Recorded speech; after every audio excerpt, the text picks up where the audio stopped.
Hello everyone, and thank you for joining us on the webinar today. Today we're going to be covering advanced PPC and CRO strategies for effective advertising in e-commerce, presented by Visual Website Optimizer and Hannafin Marketing.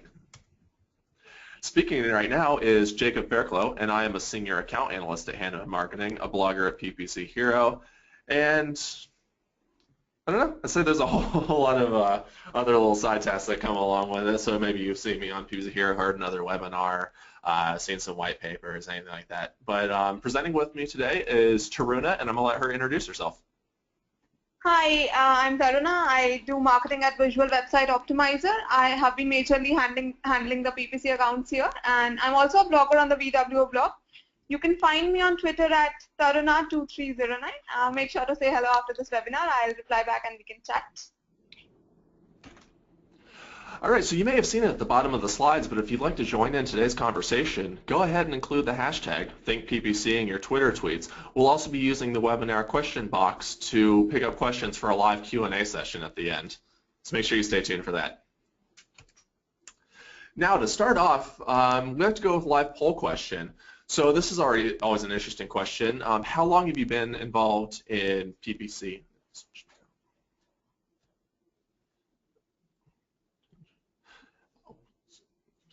Okay. How long have you been involved in PPC? A, less than 1 year. B, 1 to 3 years. C, 3 to 5 years. Or D, 5+ years. So I fall right on the border between B and C. I've been involved for right about 3 years, so depending on how you round that off, it's what bucket I'd be involved in. So how about you, Taruna? I've been in this industry for more than a year now, and yeah, I think the most percentage on our results screen also shares with me.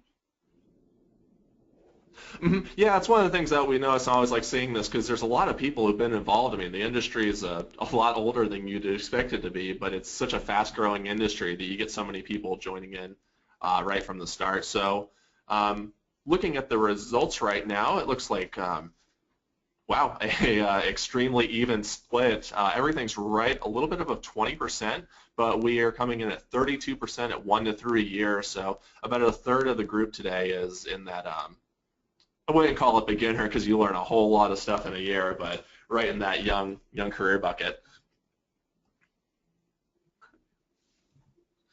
Okay.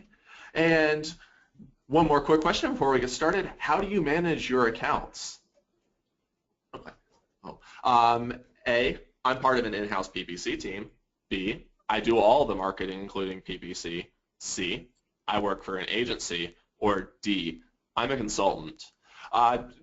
This is one that may be self-explanatory for me working at Hannafin Marketing, but I work for an agency. If you aren't quite sure what Hannafin Marketing is, we are a PPC-focused agency, but I also do retainers and audits, which kind of puts me in that consultant bucket as well. Yeah, we are doing everything in-house, so we'll go with B. I do all the marketing, including PPC. And interesting results coming out here. We'll just be sharing with you in another 5 to 10 seconds. Yeah. So most of us, 35% of us, we are saying we work for an agency. Wow, that's interesting to hear. So this webinar is going to be very useful for you guys. 28% of you guys said that you do marketing, including PPC. Well, I also do the same, so we share that thing. And 24% and 14% say I'm part of an in-house PPC team, and 14% say they are consultants.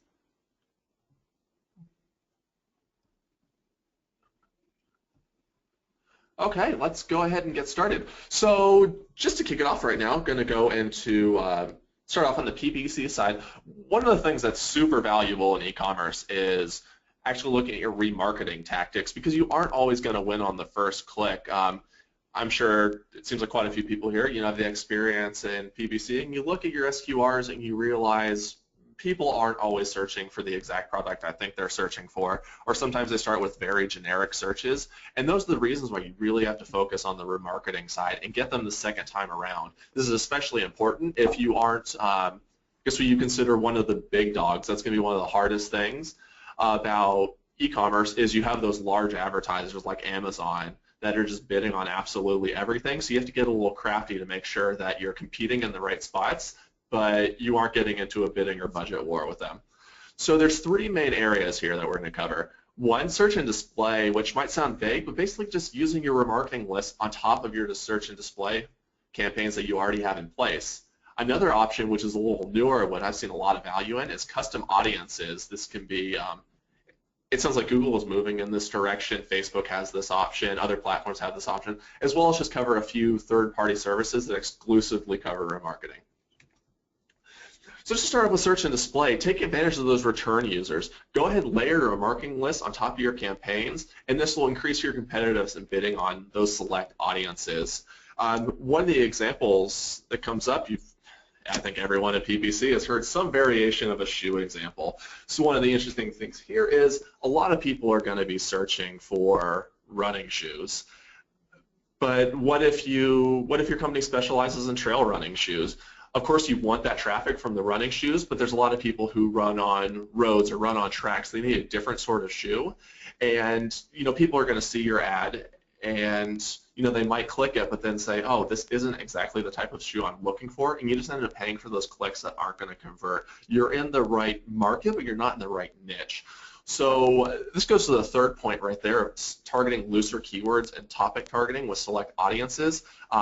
The keyword targeting would be more towards the search side, using your maybe broad topic targeting on the display side. But basically, by using a remarketing list of users, whether it's just users who have been to your site, or maybe you have engagement metrics, so users who had a lower bounce rate than, let's say, 60% and visited more than 3 pages on their search, just some sort of qualifier, you can feel a lot safer about retargeting them later with those broad terms. So rather than having to say, we can only bid on keywords about trail running shoes, I'm just going to bid on anything related to running shoes because I know they're already interested in my site, my product, which is just an increased qualification on them, and you can bid a little more aggressively on those terms and get better positioning on them.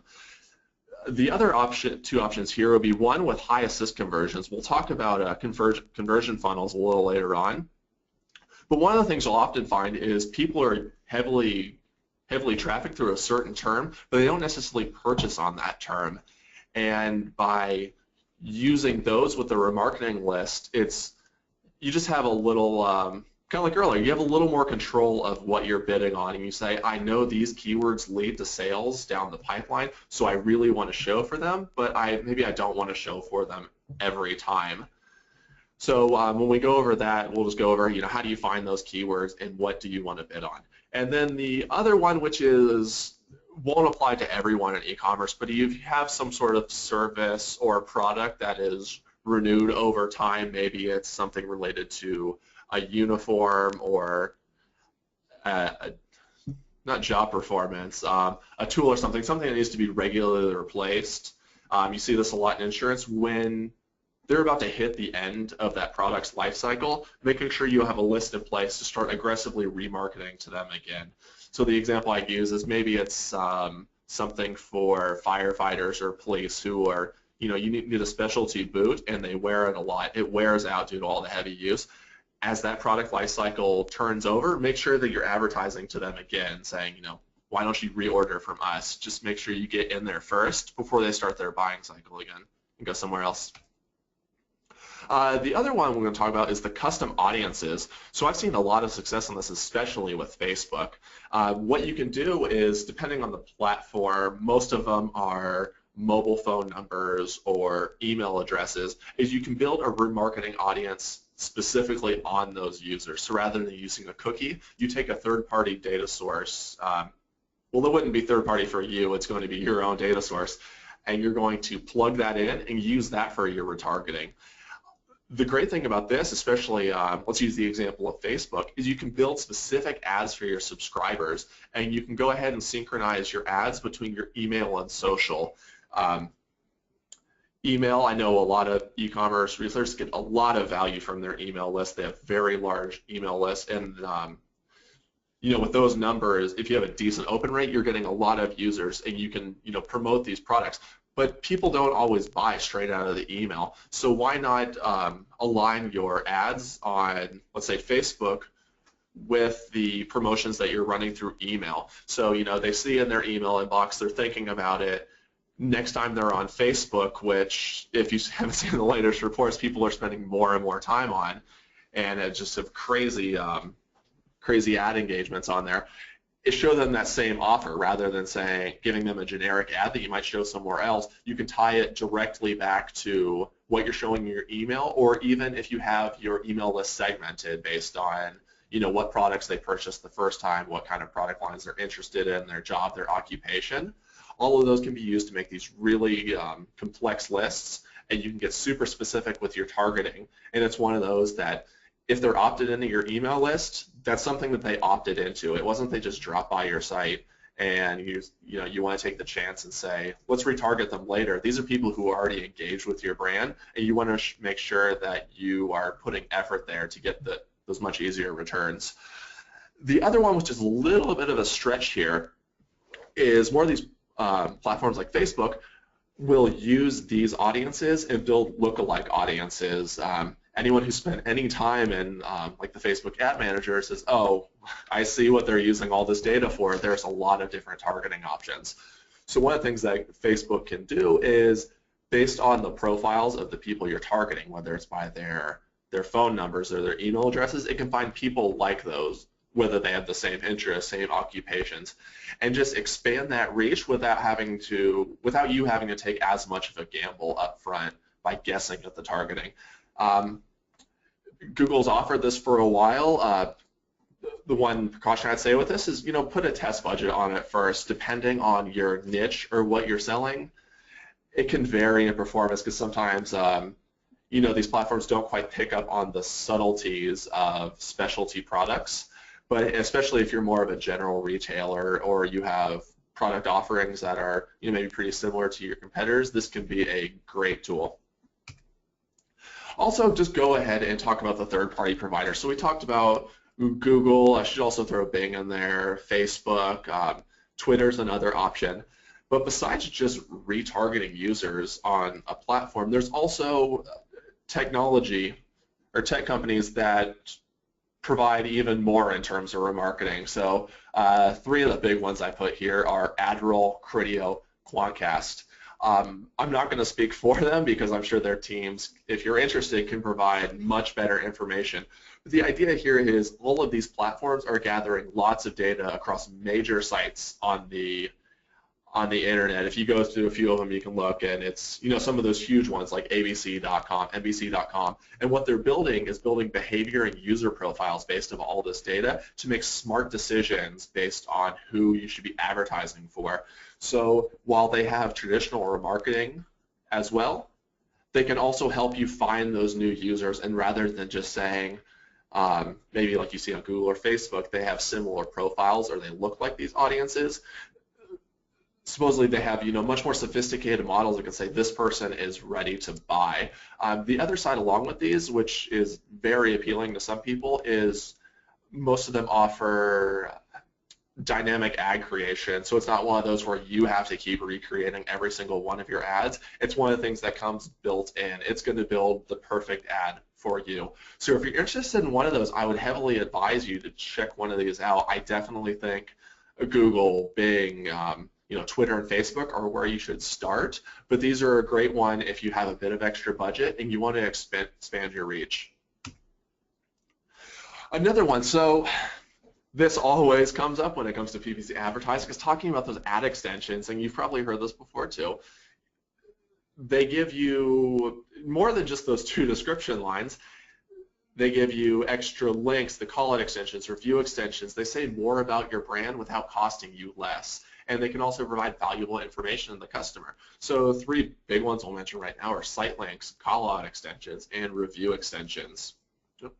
There you go. So the one thing about the site link extensions that I often see the biggest mistake here is sometimes people use their site links and they put, I guess going back to the CRO side, they put something that's not going to necessarily lead to a conversion. They use something like about us or our feedback page or shipping policies. It's those things that you think, oh, if someone's searching for, you know, maybe about my brand or something top level, why don't we send them those generic pages? But those aren't necessarily the most valuable either. And the one thing you want to do with these is you want to test them. One thing I'm currently testing right now with a few clients is replacing some of those more generic ones with specific products. So along with the about us or our feedback or something like that, we like to heavily emphasize brands, which could be really good, especially in the apparel category.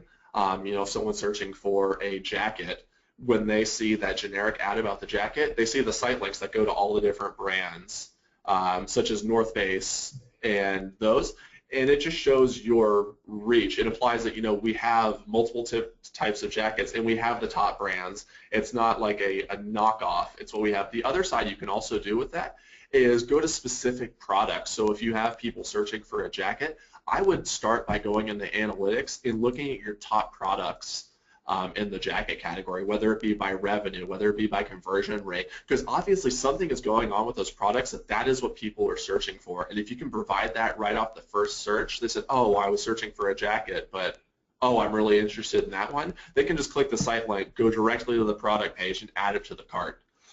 The other side you really want to look at is your call-out extensions. I think everyone has been in this boat, especially when you're trying to run a promo. 35 characters on a line, very short, very difficult to work with. You can't really put too much in there. It's one of those you have maybe 1, maybe 2 value propositions and you're cut off. And it's what if you want to include a promo code or something like that? You have to remove one of those. So I've seen a huge value in using those call-out extensions, especially to highlight something about your brand or something more generic, whether it's your fast shipping or something like that, something that's very valuable, but maybe you don't want it taking up your description lines. And I'd be interested to see how this has changed over time, but for the most part, although I don't have the exact numbers on me right now, when those call-out extensions show, I've seen click-through rates shoot up. So it's one of those that a user can't click on the call-out extension, but it is a massive boom when it comes to click-through rates on those ads and just getting a little bit of extra space. You can show 2 to 4 of them, and they're 25 characters each. So one way you can think about it is you get 1 or 2 extra description lines on there for your more benefits and offers. And then the last one is the review extensions, which can be a little flaky. Sometimes they're hard to get approved, but and they're a little harder to sell on e-commerce sometimes, but they're one of those that if you can say something solid about your brand or the process, it really just adds to that credibility on there, especially like we talked about earlier. I'm sure most of us are not part of Amazon or Target or eBay or one of those large advertisers. So just having that differentiator in there, the review of why us, can go a long way towards building that trust and getting someone not only to click through, but feel safe and feel interested in purchasing once they click through. You get away from the window shopping, be like, I'll check it out and maybe, to, okay, this is a legitimate brand and I can trust making the purchase from them. Now one more section is to go into the feed optimization. So this is an area that really gets neglected on both the feed side as well as the actual campaign and product group side. We're going to focus specifically on the feed optimization because your shopping campaigns are only as good as your feed. Since you can't target keywords, you can't build new ads, you are stuck with the feed whether you like it or not. So you really want to make sure that you're putting your best foot forward with that feed. And because it works as both your keyword targeting and your ads, of course you have some control over your shopping campaigns using the product groups, but you can't actually get into the actual substrate of what's driving those ads without going into the feed first. So the big areas you really want to focus on are optimizing your titles, utilizing proper categories and labels, which is one of the biggest problem areas I see, and using proper images, which should make sense, but a lot of the times, I'll just speak really briefly to this now because there's not too much to say besides using good images. That sounds self-explanatory, but a lot of the times when I've seen people use a feed management software, oftentimes a page or the backend, it has a lot of different images and photos of a product, and the error is making sure that the feed is selecting the proper product. So you aren't getting, I hope you guys don't get tired of shoe as examples, but make sure you aren't showing a picture of the sole of the shoe or the top of the shoe, making sure you're getting that profile image that's nice and clear, and the user can see this is what it is, not, this is what the bottom of the shoe looks like, which is great, but it doesn't necessarily tell you, about the actual looks of the shoe. So what you want to do is optimize your titles. I wish I had a link in here on Search Engine Land. There was a great post detailing some research on shopping campaigns, and you should definitely look for that when the title comes into mind. I'll make sure to plug that one later, maybe plug it on Think PPC later. But the titles are going to be one of the biggest areas of optimization and are going to provide the most impact. This is two sides. One, your title tells what the product is, so you can think about it, when the system's looking for what keywords to show, this is that first line of keywords. This is what actually defines your product. So when the system's trying to match up queries to an ad, if you have TV in the title, it's going to preference those TVs that was muddled. So what you want to do is you want to have your most valuable keywords up front to show that those are the priority, but secondly, to show the users what's actually going on. And the titles down here, you don't actually see anyone use the term or use the exact LCD in there. But one of the things on some of these search engines is kind of like a standard text ad. When the query is matching up in the title, you can get it bolded, which just adds a little extra emphasis on it. So you can see it's not bad here because, as you can see, the pictures are very clearly TVs. So it's not one of those instances where I search for LCTVs. Is it a TV? Is it actually a monitor? I'm not sure. The biggest area you're going to have troubles with is really in that apparel category. I was recently troubleshooting an instance for another account and looking, and it said, so we get a lot of product searches for a very specific product. We get a lot of clicks, but it's very confusing that we don't actually get any purchases. And like I just gave you the warning, spoiler alert, this was actually for footwear as well. And what we noticed, what was going on, is this product was unisex, so there's both men's, both women's, both adult and children's shoes.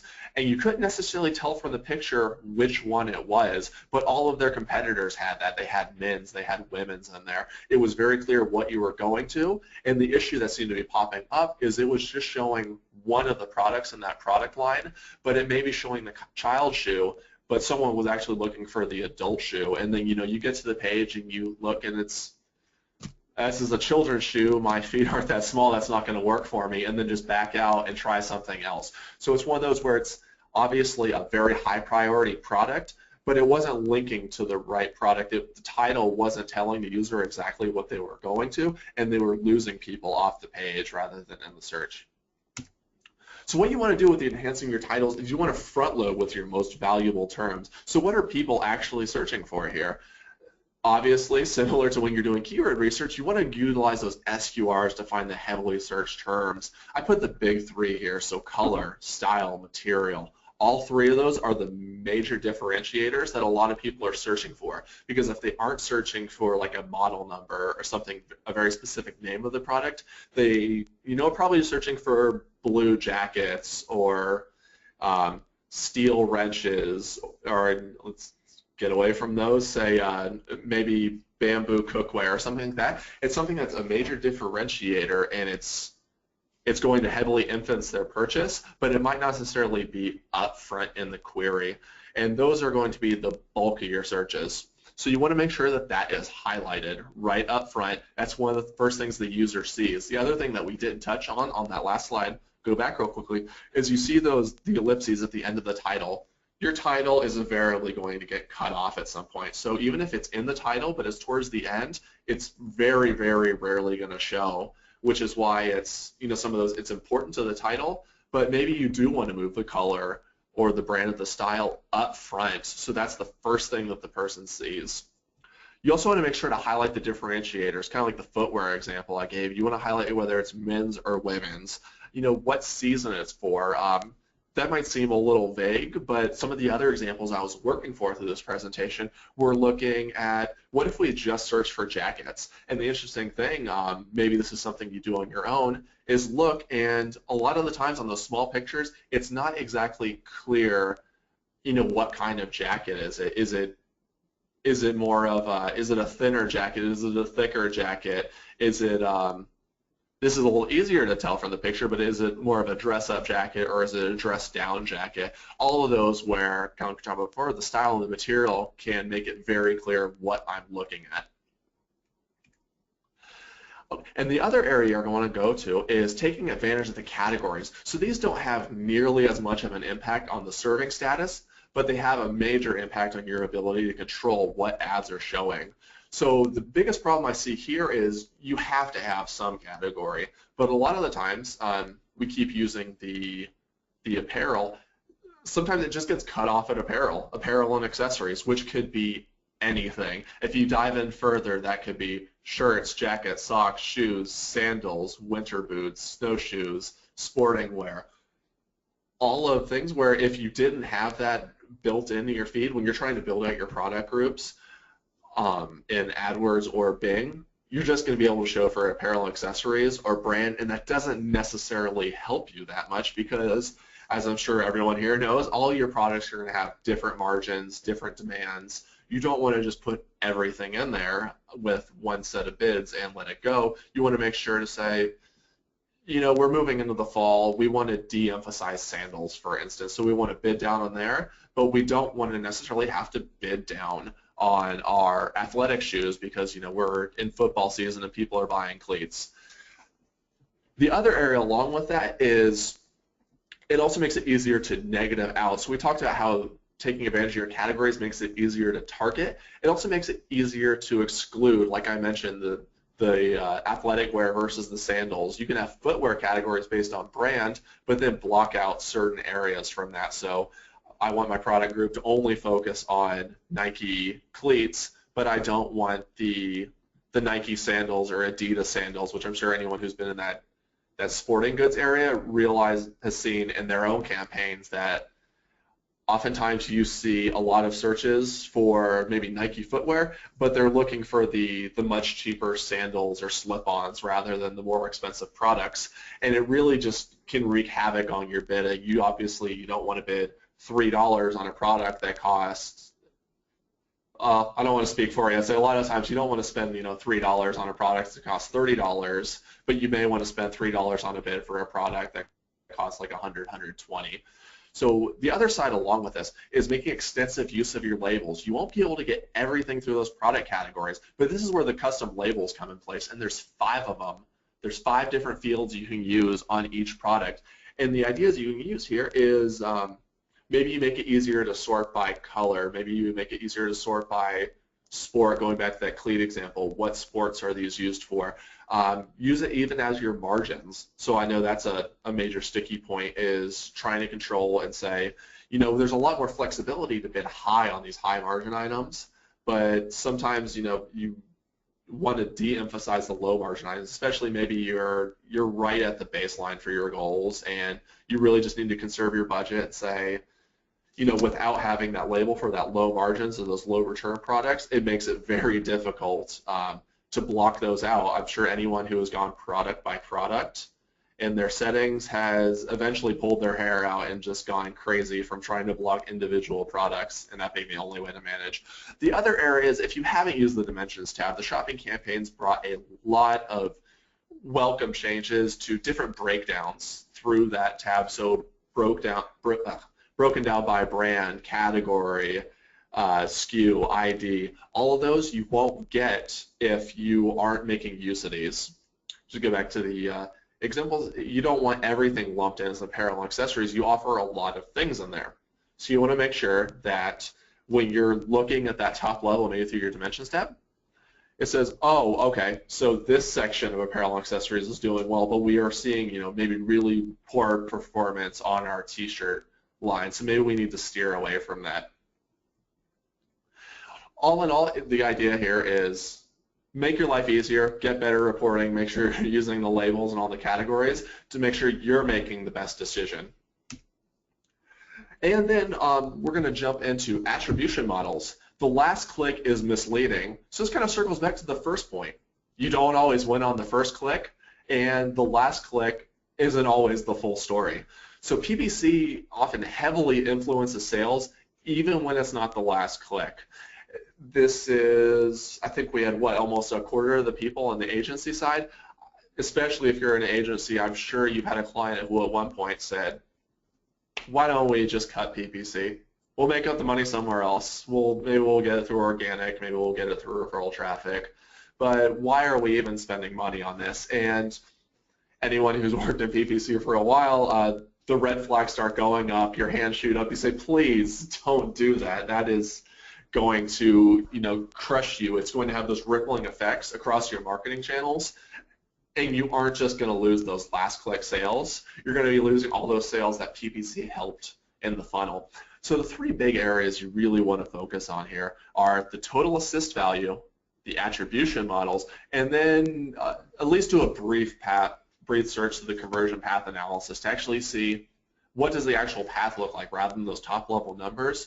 How are users interacting with my ads? So we're going to go right here and look at the assist value. So this isn't one where you can necessarily make a clear-cut decision and say, all right, my work's done. PPC is fine. But what you're going to see on a lot of them, especially in e-commerce, and especially in certain types of campaigns, I see this a lot in the shopping campaigns, where that assist value is much higher, a lot of the times even double or more the value of those last clicks. So if you look at this one right here for paid search assisted conversion value, almost $120,000 compared to $62,000. So quite a jump there in a large number of extra conversions. And what you're looking at there is, if you aren't familiar with the terminology, an assist conversion is a conversion where a user interacted with that channel, but it wasn't the last one. So there were 907 conversions here where someone interacted with a paid search ad, and if you look at these numbers, they most likely came back through organic or direct. But it's one of those where if paid search wasn't in the process somewhere, you would have lost a good chunk of those users, and you wouldn't see that extra revenue coming through paid search, and that revenue would drop out of somewhere else, so out of organic or direct. So this is just one of those things you definitely want to look at, especially when you hear, oh, we have a very good organic or we rank very well for organic and have good direct performance, is you aren't just saving money on the paid search and losing that $62,000. You're actually going to lose, you probably won't lose all of it. You won't lose all 120,000, but you're going to lose a chunk of that, and it's going to be coming out of that organic and direct. So it's one of those, well, you aren't paying for it anymore, but those losses are magnified in another place. And another area I'd also tell you to look into related to this, if you're very curious about the link between paid search and organic search, is Rachel Law, another account analyst here, wrote a great blog post on using what's the report? The paid versus organic report in AdWords to actually look at the performance between when an organic ad shows, when a paid search ad shows, and when they both show. So one of the interesting things you'll see is that when paid and organic show together, you usually see a big boost in click-through rate, and this is even normalized for taking out like branded searches and things like that. Just having those two positions on there, especially if you rank well for both, is a killer combination, and one of those that can take your click-through rate from maybe 4% to 25%. I've seen huge gains like that. So it's definitely something you want to take a look at, and also maybe influences your strategy for looking at this assist value, looking at certain paid search ads that show a lot. They aren't necessarily getting a lot of conversions, but they're really boosting the click-through rate when they're showing with both organic and paid. So other attribution models you're going to look at is looking at the first click, the time decay, and the positional weighting. The first click, obviously, all the credit goes to the first click. Time decay, all the value is spread based on the time on purchase. So the closer it is in the time sequence to the purchase, the more credit it gets. The other one is positional weighting, so higher weights based on position in the funnel. The stock template puts more emphasis on the first and the last click and de-emphasizes the middle. But all of these have their uses. So one of the things that you really want to look into is, especially with the type of keyword, first click attribution can be really useful when you're highlighting those top of the funnel keywords. So maybe this is one in our case. So winter jackets, running shoes, different things like that. The other one that's not necessarily e-commerce, but anyone who works in education is used to it, is people searching for something like nursing schools, which is very general, has a very broad applicability. It could go to a bunch of different universities, a bunch of different types of programs. But those that, if you cut those off, you lose a lot of traffic down the funnel, and it ends up hurting you in the long run. So the other one is the time decay and the positional weighting. Time decay can be useful to say, you know, what's closing the deal, even if it's not the last click. So what are they doing in those final let's say hours or days before they make the purchase? So give the credit to that. And the positional weighting is good because, like I said, the stock template weights based on first and last click, which are probably two of the very important ones. One, you want to get the person in the buying cycle. Two, you want to close the sale. But you can modify that a little bit. You can also modify it based on the source. It's one of those not linked here, but if you just do some Google searches for custom attribution models or things like that, you can also find some very complex models that aren't just relegated to PPC, but also work across multiple channels, which is something you definitely want to keep an eye on. Because maybe it is, you do come up with your own formula. You know, we gave the example earlier where you can't just cut PPC and expect it to be like a linear relationship between your gains or your supposed losses along with that. What you want to do is find a way that you're attributing it correctly. So maybe that's one of those, you look at all your data and you say, when it's not last click, we want to give all pay-per-click traffic, you know, 20%. Just finding a way to give you a better number you can work with, whether it's pitching it to your client, pitching it to your boss, talking about the budgeting, saying, this is kind of what we're going to, it's really an estimate in this case. This is the estimate we're going to make. We think this is the total value contribution, and we want to make sure we're looking at this rather than just looking at that last click model, which can be misleading. So here's another one in here, just a brief screenshot from analytics looking at the difference between last interaction and first interaction. And you see the same in there where you see not as much of a difference on paid search here, but you see a big change in organic. So there's a $1 million difference between first and last interaction before organic search. But what happens here, what seems to be happening mostly is organic search. Someone searches for the brand, their first interaction through is organic, and they later go back in through direct and then make the purchase. So it's things like that you really want to check on, and it's going to vary. So I gave a few suggestions like you look at here. Referral does very well in the last interaction, but has a lot less for that first interaction. This is going to vary by every account, and you really want to make sure that you specify it to yours, to your account, your business, and make sure that you're making the right decision, because everyone is going to have different pain points and different strengths. Some people can seem to indefinitely just crush numbers on paid search, and it's one of those, you know, some people, you know, maybe get a little whiny about having to pay for ads, but it does so well, it's not even a question if the budget should be there. Where in other cases, it's looking at that organic is really strong, and you want to use your paid search to supplement those organic searches and get those, strengthen those areas where you aren't as strong in organic yet. So it really comes down to your strategy and what you're trying to get out of every channel. And then Last one, we mentioned this a few times, it isn't just a question about the actual value, but the path matters as well.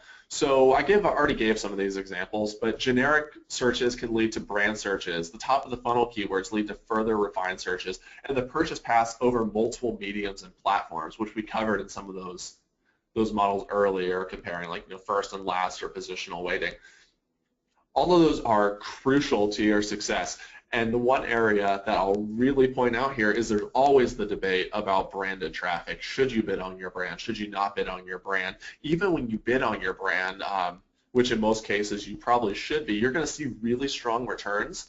One of the interesting things that pop up if you go ahead and look at these conversion paths is you're getting lots of these last click conversions off of your branded searches, but when you actually look at the path, someone came in through a generic campaign or one of your shopping campaigns first. They didn't necessarily automatically know the brand, search for it, click the ad. The reasoning there is, oh, well, the brand, it's just always going to do well. It's an easy way to soak up, make the account look good because it's always going to perform well. But it's great at securing those searches when someone's coming back from another search. So it's definitely something you want to keep an eye on and not just say, oh, brand is great, we could take it or leave it, but brand is vital in closing the deal on those generic searches. And then there's an example there. Not too much to say about it, but this one looks at the platform. So looking at organic, referral, paid search, and this just looks at the top 10 paths. So, some people go from organic to paid search, some go through multiple direct searches, some go through paid search multiple times. Some start with organic and end with referral. It's going to vary heavily based on your marketing efforts, but it's definitely something you want to keep an eye on. And also, if you haven't seen it, on the page there's a switch that you can flip for AdWords and target it exclusively to look at your campaigns, your keywords, ad groups, see how people move through the paid search ads and clarify some of those relationships between your keywords and ads. And now we're going to take a quick break. I talked a whole lot, but we're going to go into the live poll question number 3, and I'll hand it over to Taruna for this one. Thanks very much for them. Very interesting and actionable insights, Jacob. We'll do a very quick poll. Do you guys regularly run A/B tests on your e-commerce landing pages to get more conversions? A is yes, B is no, and C is I'm not sure. Okay, the results are coming in, and some very interesting results coming up. Yeah, so one of the interesting things here is Hannafin Marketing focuses specifically on PPC, but we actually do a little bit on the CRO side for A and B testing, because I'm sure you could attest to that from being from VWO, but we've seen major successes for clients, even just doing small tests on their landing pages for e-commerce. And it really just makes everything much easier. It makes your job on PPC easier. It makes your job on the SEO side easier. It's a really great opportunity to really increase your performance. I completely agree, Jack, and we have the results. 33% said yes, and about 52% said no, and I'm sure they're losing a lot of money on the table by not testing. That's one of the very quick and easy wins. 15% said I'm not sure. So I'll just start with some ways you can optimize your landing pages. So Jacob has already shared great insights on how to improve your e-commerce ad performance. I'll be sharing some insights on how to get people to actually buy from you after they have landed on the product pages and category pages from the ads. I'll be taking up 5 very specific points and tell you how to go about them in detail. The first is reviews and testimonials. I'll start with telling you how important they are, not just from a CRO perspective, but also from SEO perspective. We all want to write copy on our product pages that resonates with our visitors in the language they speak. Reviews, they are a great way of doing that without actually putting in a lot of effort. Reviewers are your customers or part of your target audience, and hence they write reviews in the language your prospects use to search for products. And thus, they have very high chances of getting picked in organic search as well. Reviews are a great way of generating fresh user content on your product pages, helping you increase the SEO, and this will also help you differentiate your product pages in search results. Reviews are significantly more trusted than the product descriptions, and they also remove doubts that your prospects might have about the product, which are not generally covered in the product description on your page. Research suggests that reviews can increase conversions from your product pages by up to 5%. Also, don't worry about any negative reviews that your customers write. A mix of good and bad reviews gives more credibility and doesn't give an image that the reviews are not real. Also, if you appropriately reply to the bad reviews, you come across as a responsible and trustworthy brand. Sometimes when people are in research mode and not necessarily the buy mode, they tend to add the keyword review or rating next to the product they want to buy. For example, if I have to buy a Sennheiser headset, I might begin my search by writing something like Sennheiser headset reviews on Google rather than just saying Sennheiser headset buy online. Coming to when you should ask for reviews, two of the most ideal times would be one, when they have come back on your website for a repeat purchase. You can subtly ask them to review their last bought products. Second, you could do a post-purchase email. Here, take care that the duration after which the post-purchase email is sent, that's not prefixed duration for all products. If you sell different products, ideally each category should have different durations. For example, if you're selling books, you should ask me for a review a few hours later. You should do it within a week when the probability of me having read the book is high. Also, try and offer incentives to people leaving reviews. After you've gathered a lot of reviews, you should add mechanisms to sort and filter the reviews to make them more usable. Add a small question for readers to do this, similar to how Amazon does it, asking, did you find this review useful? You can also add options for people to give stars or points if they don't want to leave a very big or descriptive review. Next slide, please, Jacob. Next is cross-selling and upselling.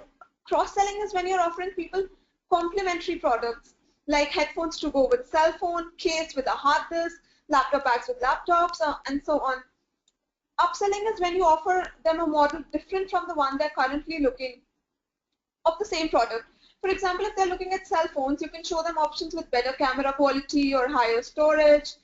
So don't think of cross-selling and upselling as just sales tactics. If done correctly, they can actually aid your customer in finding the right product. Most of the times when people begin their search for a product, they don't have its exact specifications in mind. Your job is to take them down the path towards a very successful purchase. As an example, I know I want to buy a long dress for that evening get-together, but I'm not sure which color is it going to be, what fabric is it going to be. So I'll just search for party dresses. After one of your product pages from an ad, it helps. After I've landed on one of the product pages, to see related products or the verbiage like you may also find this interesting or you may consider this link to other dresses. The idea is to not let visitors turn to another tab or press the back button if they don't like the product on the page at which they have landed. When you're offering complementary or alternative products, be clear in the language you use. Some of the good examples I found on e-commerce websites were, since you like this, you might also like this. Builds a connect for your visitors. Another example could be, others who bought this also bought this. This also builds a very logical connect. Make sure you're making the right packages. For example, if you're showing covers to go along with the camera they're looking at, don't show any covers. Show the ones that are perfect fit for that particular camera in question. So we should think of upselling not as offering a higher model, but the right model. Hey, Taruna, we're breaking up a little bit right now. Okay. Tell her to turn the mic up. Turn her mic up. Could you try turning your mic up a little bit? Yep. Is it audible now? Is it better now? Yes, sounds better to me. She's super quiet. Okay. Should I go on? Still quiet to the attendees. Hey, okay, Taruna, just got a little feedback from the attendees that it's still a little too quiet on your end. Okay, I'll try speaking a bit louder then. There we go, perfect. Is it better? Yes. So I was saying, whenever you are doing cross-selling or upselling, make sure you're making the right packages. For example, if you're showing covers to go along with the cameras you're looking at, don't show just any covers. Show the ones that are perfect for that particular camera in action. So we should think of upselling not as offering a higher model, but the right model. And cross-selling not as selling them products, but helping them complete the package. The next important thing that I'm going to talk about is CTA buttons. Next slide, please. Yeah, make sure the color of the button stands out from the rest of the page. It should be easily distinguishable from any element on the page. Ideally, one should use a color diametrically opposite on the color wheel to the most used color on the page. This creates a great contrast and hence improves the visibility of the button. While there's not a definite answer to what color works best, I would suggest you test both the CTA button color and the CTA button text. Next slide, please. Yeah. So you can add the stock level details right underneath the button. This helps them take a decision quicker. And this is one mistake I see many e-commerce companies doing. Don't add competing CTAs with equal priority just next to the CTA button. Next is creating scarcity and urgency by showing stock level. Again, this shouldn't be seen just as a sales strategy, but as an attempt to make things transparent for the visitors to avoid later disappointment. In cases such as ordering the product and the product getting cancelled because of low stock volume, you could add pointers such as buy before so-and-so date to get delivery free, or to get it before this date, or to get it right the next day. Also, you can test the efficacy of adding customers showing count of days or hours for which the same is active.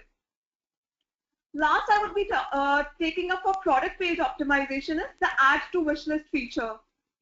Next slide, please, Jake. I can't emphasize how important it is to have this feature, but I don't see many companies doing it actively. Having an option to add to wish list eliminates the need for doing a fresh search of the product that a customer had previously seen and liked. It's also a chance for you to get into their mailbox. Whenever products in the wish list are on discount, you can send them an email telling them about the same. Or if they're out of stock, customers can simply add them in their wish list and you can notify them once they're back in stock. Wish lists also act as valuable data about your customers.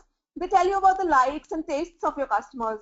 Another important use is when customers are browsing on their tabs or mobile devices and they're wary of making purchases on these devices. In that case, they can easily add products to their wish list in the mobile or tab, and they can come back to buy them on the desktop. Wish lists, if they're implemented correctly, can also help you spread virality. People should be able to share wish lists with their friends and family to help them decide on what to finally buy. Next slide, please.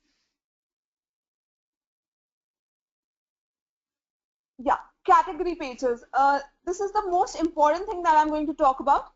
If people end up landing on one of your category pages instead of the product page, make sure you're able to entice them quickly to get them to move on to one of the product pages. Few things that I would advise you here. Keep a scent trail for them in form of breadcrumbs. If they, for example, if they were searching for men's shoes, show them on top where exactly are they going by website's hierarchy. Show them on top the path name, like home, then men, then shoes, then running shoes. This will help them do a finer search or move a level up to all shoes to broaden their search, or to go finer into the search to select a particular brand or select particular colors. This will help them do a better search. Also, to show return and shipping policy on product pages is usually a bit too late. Maintain correct expectations right from the category page. On the category page itself, give them all filters like sort by high price, low price, discounts, popularity, ratings, new arrivals, and so on. This is your chance to help them get to their desired product fastest. You can also try a very interesting test here, where you can increase the cart size of some of your website's most sold products or featured products to get them more visibility and attention.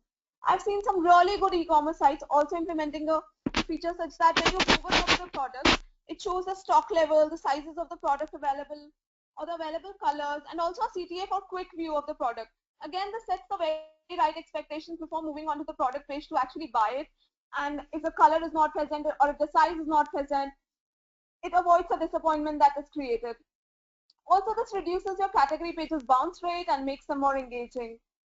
I can't emphasize the importance of testing here, as something works for some brands and doesn't for others. It's very important to test all these and see what works best for your website. This is it from my side.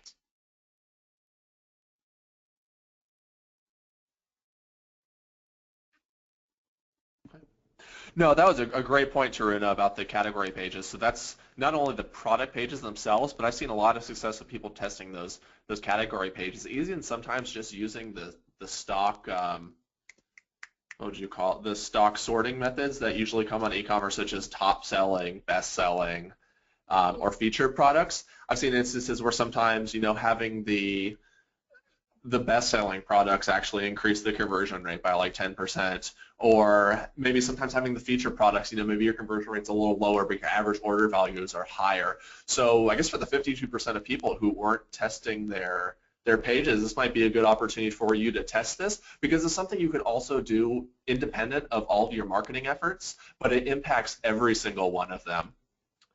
So that wraps up the main content for the webinar, but one quick thing I'll put in a plug for PPC retainers. So a lot of the times when people think of agencies, they think of outsourcing all of the work, but a lot of the times, there's a lot of people who are in-house or, mostly in-house, some variation of in-house, whether it's completely in-house, partly in-house, part agency, but they don't necessarily need full ongoing management, and that's where retainers and audits come in. So if you're interested in hiring Hannafin for a part-time retainer or an audit, we do offer those. They're one-time, no commitment to ongoing management. If you're interested, you can learn more at the link below, hannafinmarketing.com/PPC retainers, and one of our advisors would be grateful to talk to you and discuss what option would be right for you. Now, going into the live Q&A time. Okay, so how do you get the reports for the assist value? So what you're going to want to do is you're going to want to go into Google Analytics, and then you're going to go down, look on the left side, go towards your conversions, and then you're going to want to look into I might be messing that up, multi-funnel attribution. And when you open that up, it'll open up a new menu and give you assists. And that's where you find, I'm trying to think if I'm missing anything, but like I said, once you get to that page, towards the top, you can switch between everything or just AdWords. How can we determine that generic clicks lead to brand searches? So for that one, the best method is to use that conversion path analysis, and you can also find that under the conversion section on your Google Analytics tab. And what you're going to want to do there is go in, you're going to switch it to look at AdWords, and then you're going to use your filters to find those searches where if you usually have it separated out by campaign, so where the user ended on a branded search rather than, let's say, started in your running shoes campaign, but then their last click actually came through the branded one. So there's not a super easy way to say this will show you exactly. It's going to take a little bit of work, but you're going to want to use the conversion path analysis tool through Google Analytics to look at that. Otherwise, you can kind of, it won't tell you going through branded, but you can kind of spitball some of those numbers. Even AdWords right now, if you look under your columns, has assisted click, assisted impressions, and some other metrics like that, just to give you an idea of what the delta is between those assists and those last click conversions. And is the custom audience available on Google and Ireland? So I should have been clear earlier. The custom audiences apply more to the social networks right now. There's been lots of rumblings about Google getting into that field by using targeting like that. So it's not available in Ireland, I would say, maybe except for something that's more private, maybe even in alpha right now. It might not even be in beta. No one has access to it. So on the Google side, I believe it's coming. I believe it's something that they want to go down that path.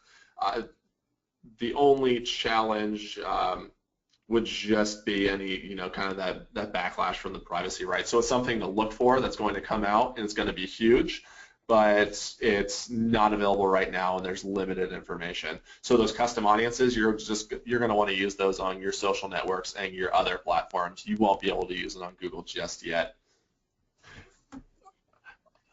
All right, and so that's it for the webinar. And if you have any more questions, feel free to contact us directly. Below we have the marketing@hannafinmarketing.com for any questions for Hannafin, and info@wingify.com for any questions regarding Visual Website Optimizer. Again, I'd like to thank you for attending the webinar, and feel free to keep the discussion going on Think PPC. Thanks again for joining, and have a great day.